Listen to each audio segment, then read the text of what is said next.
जय हिंद दोस्तों, राम राम विचारण है। तो दोस्तों, एक और क्लास आपके लिए बेहतरीन most important question special trade के। इस क्लास में 50 क्वेश्चन होंगे दोस्तों। ये क्वेश्चन आपके लिए बहुत इंपॉर्टेंट है, साथ के साथ इनको नोटबुक में नोट करना है और रिवीजन भी करना है। तो दोस्तों, मैं आपको बताना चाहूँगा, एग्जामिनर आपसे क्या है, क्वेश्चन की लैंग्वेज को घुमा फिरा के क्वेश्चन इन्हीं में से आएंगे, लेकिन इनकी लैंग्वेज को वो थोड़ा इधर उधर कर देगा। इसलिए क्वेश्चन की लैंग्वेज को समझ के उसका आंसर देना, आंसर आपका कभी भी गलत नहीं होगा। तो चलो दोस्तों, क्लास स्टार्ट करते हैं। देखो दोस्तों, क्लास स्टार्ट करने से पहले ना थोड़ा चैनल को शेयर कर देना, और दोस्तों क्लास अच्छी लगे तो क्लास को लाइक भी कर देना और चैनल को सब्सक्राइब करना ना भूलें साथियों। और कमेंट सेक्शन में ये ज़रूर बताना है कि क्लास हमारी कैसी लगी, क्वेश्चन आपको कैसे लगे। तो चलो दोस्तों, क्लास स्टार्ट करते हैं। क्वेश्चन नंबर 1, वीईडी का पूरा नाम क्या है? तो vital essential desirable.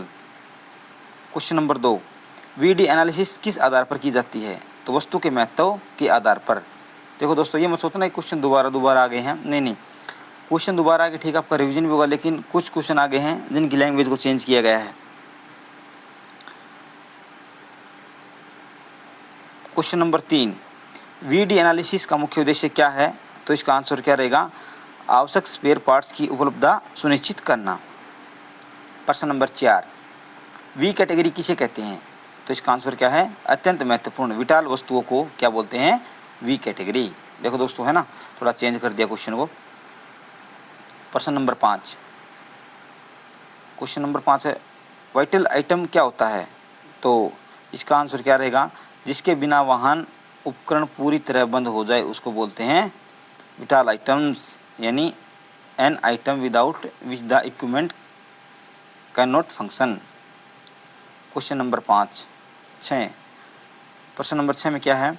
Essential item क्या होता है? तो इसका आंसर क्या रहेगा? इसका आंसर है जिसके बिना कार्य प्रभावित होता है पर उपकरण चल सकता है, यानी कार्य पर असर होगा लेकिन उपकरण है वो चालू रहेगा, तो इसको बोलते हैं एसेंशियल आइटम। देखो दोस्तों, आपको वीडी का फुल फॉर्म पता था, लेकिन ये मतलब पता नहीं था ना विटाल आइटम क्या होते हैं, एसेंशियल आइटम क्या होते हैं। देखो, इनको कुछ इनकी पर्सन की जो लैंग्वेज है उसको चेंज कर दिया है और क्वेश्चन को किस तरीके से पूछ लिया है, इसलिए आपको ध्यान में रखना है। ये आपके लिए दोस्तों गोल्डन चांस है एसकेटी का, है ना। वैकेंसी बहुत अच्छा है दोस्तों, संख्या काफ़ी ज़्यादा है, इसलिए तैयारी अच्छे से करें और ट्रेड पर ध्यान दें। प्रश्न नंबर 7, डिजायरेबल आइटम क्या होता है? तो इसका आंसर रहेगा जिसके बिना कार्य पर विशेष प्रभाव नहीं पड़ता उसको बोलते हैं डिजायरेबल आइटम। प्रश्न नंबर 8, वीईडी एनालिसिस में कितनी श्रेणियां होती हैं? तो इसका आंसर रहेगा 3, विटाल, एसेंशियल और डिजायरेबल। प्रश्न नंबर 9, वीईडी एनालिसिस मुख्य किन बिंदु पर लागू होती है? तो इसका आंसर रहेगा मेंटेनेंस एवं ओवरऑल स्पेयर्स पर। देखो दोस्तों, अच्छा क्वेश्चन ये भी। वी आइटम का उदाहरण बताइए। क्रैंक शाफ्ट और पिस्टन, ये किसके हैं? वी आइटम के उदाहरण हैं। ई आइटम का उदाहरण बताइए। बैटरी, सेल्फ स्टार्टर, हेडलाइट, ये ना, ये बैटरी होगा, सेल्फ स्टार्टर होगा, हेडलाइट होगा, ये गाड़ियों के उपकरण है ना। तो ये ई आइटम के उदाहरण है। और डी आइटम का उदाहरण बताइए। तो डी के कौन से दोस्तों? Door glass, rubber, hard board, तो ये हैं डी आइटम्स। प्रश्न नंबर 13, एफएनएस का पूरा नाम बताइए। तो इसका आंसर है fast, normal and slow moving. ये आया क्वेश्चन है दोस्तों, वीडी वाला भी आया हुआ है और ये भी एग्जाम में पूछा गया है। और ये भी देख लेना दोस्तों, जैसे बीएसएफ एसकेटी है और भी जो एसकेटी हैं, कैंट में एसकेटी हो गया, है ना, आर्मी कैंट में, और ग्रीफ में एसकेटी है। क्वेश्चन हिंदी एयरफोर्स में भी एसकेटी वैकेंसियाँ निकलती हैं, तो क्वेश्चन घुमा फिरा के ये पूछता है, तो ये क्लास सबके लिए अच्छी है। प्रश्न नंबर 14, एफएनएस एनालिसिस किस आधार पर की जाती है? तो ये रहेगा खपत की गति, यानी रेट ऑफ कंजप्शन के आधार पर। फास्ट मूविंग आइटम क्या होते हैं? जिनकी खपत सबसे अधिक होती है उसको बोलते हैं फास्ट मूविंग आइटम। प्रश्न नंबर 16, फास्ट मूविंग आइटम का वार्षिक प्रतिस्थापन लगभग कितना होता है? तो इसका आंसर रहेगा लगभग 70%। प्रश्न नंबर 17, फास्ट मूविंग आइटम का उदाहरण बताइए। तो इसका आंसर है fan belt, oil filter, spark plug, ये फास्ट मूविंग है। प्रश्न नंबर 18, नॉर्मल मूविंग आइटम का वार्षिक प्रतिस्थापन कितना होता है? तो लगभग 35 से 70%।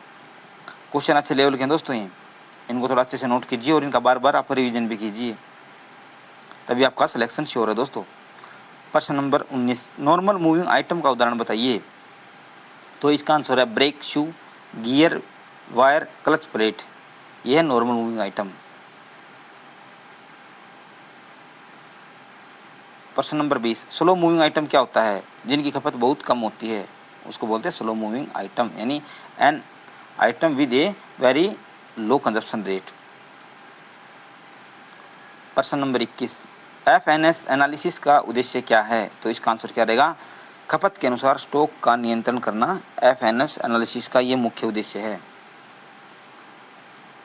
प्रश्न नंबर 22, फास्ट मूविंग आइटम्स का स्टॉक कैसा रखा जाता है? तो इसका आंसर है अपेक्षाकृत अधिक, क्योंकि वो फास्ट मूविंग आइटम है तो उनका स्टॉक है ना ज़्यादा होना चाहिए ना। प्रश्न नंबर 23, स्लो मूविंग आइटम्स का स्टॉक कैसे रखा जाता है? तो इसका आंसर है सीमित मात्रा में। ABC, VD और FNS एनालिसिस का उद्देश्य क्या है? तो इसका आंसर है प्रभावी इन्वेंट्री कंट्रोल करना। आपसे ये पूछ सकता है घुमा के, इन्वेंट्री कंट्रोल करने के तरीके हैं, तो ये है ABC, VD, FNS, यानी क्वेश्चन को घुमा फिरा के पूछ सकता है दोस्तों, है ना। क्वेश्चन आएंगे इन्हीं में से, है ना, आएंगे इन्हीं में से, लेकिन आपको क्या है वो क्वेश्चन की लैंग्वेज को इधर उधर घुमा के आपसे क्वेश्चन पूछेगा। तो मैं आपको फिर बता रहा हूँ, क्वेश्चन की लैंग्वेज को समझ के उसका आंसर देना, आंसर आपका कभी भी गलत नहीं होगा। प्रश्न नंबर 25, स्टोर कीपर के लिए VD और FNS एनालिसिस क्यों महत्वपूर्ण है? तो इसका आंसर रहेगा सही समय पर आवश्यक वस्तु उपलब्ध कराने और स्टॉक नियंत्रण के लिए। प्रश्न नंबर 26, ABC एनालिसिस बनाने का पहला चरण क्या है? तो इसका आंसर क्या रहेगा? सभी वस्तुओं की वार्षिक खपत एनुअल कंजप्शन की सूची बनाना। ABC एनालिसिस का दूसरा चरण क्या है? तो इसका आंसर है प्रत्येक वस्तु की यूनिट कॉस्ट ज्ञात करना। प्रश्न नंबर 28, एनुअल कंजप्शन वैल्यू कैसे निकाली जाती है? तो इसका आंसर क्या रहेगा? Annual consumption into unit cost. ABC analysis में वस्तुओं को किस क्रम में व्यवस्थित किया जाता है? तो इसका आंसर रहेगा अधिक से कम वार्षिक खपत मूल्य, यानी डिसेंडिंग ऑर्डर में इनको व्यवस्थित किया जाता है। प्रश्न नंबर 30, ABC एनालिसिस में क्यूमुलेटिव परसेंटेज क्यों निकाली जाती है? तो इसका आंसर रहेगा A, B और C श्रेणियों में वर्गीकरण करने के लिए, तो क्या बोलते हैं, क्यूमुलेटिव परसेंटेज निकाली जाती है। प्रश्न नंबर 31, सबसे अधिक एवं कड़ा नियंत्रण, तो इसका ये है, देखो प्रश्न नंबर 31 है, ए कैटेगरी की वस्तुओं पर कैसा नियंत्रण रखा जाता है? तो ये क्वेश्चन दोबारा आ गया, सबसे अधिक एवं कड़ा नियंत्रण, ये शायद पिछली क्लास में भी आया था दोस्तों। प्रश्न नंबर 32, बी कैटेगरी की वस्तुओं पर कैसा नियंत्रण रखा जाता है? तो इसका आंसर रहेगा मध्यम स्तर पर नियंत्रण। प्रश्न नंबर 33, सी कैटेगरी की वस्तुओं पर कैसा नियंत्रण रखा जाता है? तो इसका आंसर है न्यूनतम नियंत्रण, यानी मिनिमम कंट्रोल। प्रश्न नंबर 34, बिन मार्किंग क्या है? तो इसका आंसर रहेगा बिन पर वस्तु की पहचान संबंधी जानकारी अंकित करना, क्या कहलाता है, बिन मार्किंग। प्रश्न नंबर 35, बिन मार्किंग कार्ड पर सबसे पहले क्या लिखा जाता है? तो इसका आंसर रहेगा पार्ट नंबर। बिन मार्किंग कार्ड पर नोमेनक्लेचर क्यों लिखा जाता है? तो इसका आंसर है वस्तु की सही पहचान के लिए। नोमेनक्लेचर जो आइटम का नाम लिखते हैं ना, उससे वस्तु की पहचान होती है कि ये पार्ट ये है, इसका नाम ये है। प्रश्न नंबर 37, बिन कार्ड पर कॉस्ट रेट क्यों दर्ज की जाती है? तो इसका आंसर है वस्तु की कीमत बताने के लिए।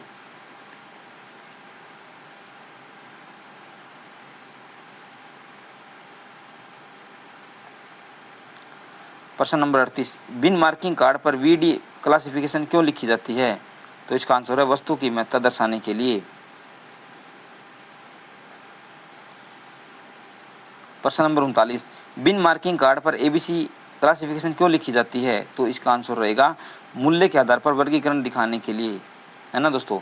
ABC क्लासिफिकेशन है ना, वो मूल्य के आधार पर वर्गीकरण दिखाने के लिए उस पर मार्किंग की जाती है।